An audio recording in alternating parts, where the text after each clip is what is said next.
80 seconds after Columbia blasted off January 16th last month, NASA engineers saw a puff on the underside of the left wing. Here are pictures of that debris ripping off from the external tank. This is the left wing of the shuttle. Watch as the insulation comes off, hits the underside of the wing, and almost the exact same thing happened before, over 20 years ago, during Columbia's first mission back in 1981. Shortly after that launch, 13 to 15 tiles were thought to be dislodged. According to a NASA flight report released yesterday, the missing tiles did not put the mission at serious risk, and later, the shuttle landed safely. Plus, in 1985, a number of tiles were found missing from one of Columbia's wings, and bad scorching of the aluminum shuttle skin was clearly visible underneath.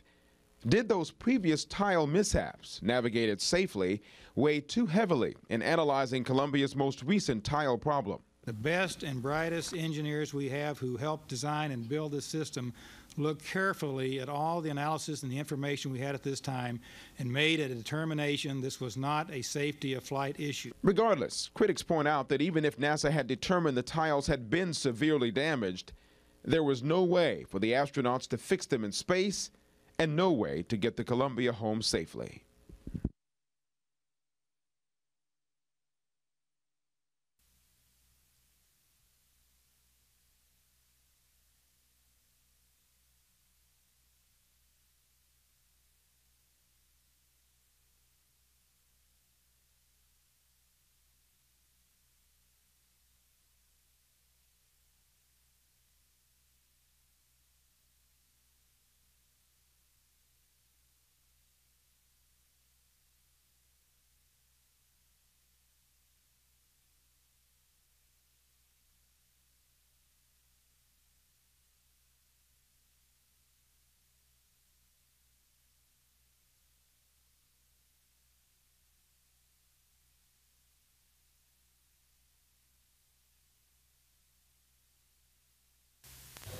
Last night, searchers found the front of the shuttle's nose cone buried deep in the ground near the Louisiana line. But even more valuable in trying to piece together what happened would be to locate any tiles from Columbia's left wing. Practically from the start, investigators have zeroed in on a piece of foam insulation that fell off the shuttle's big external fuel tank during liftoff January 16th.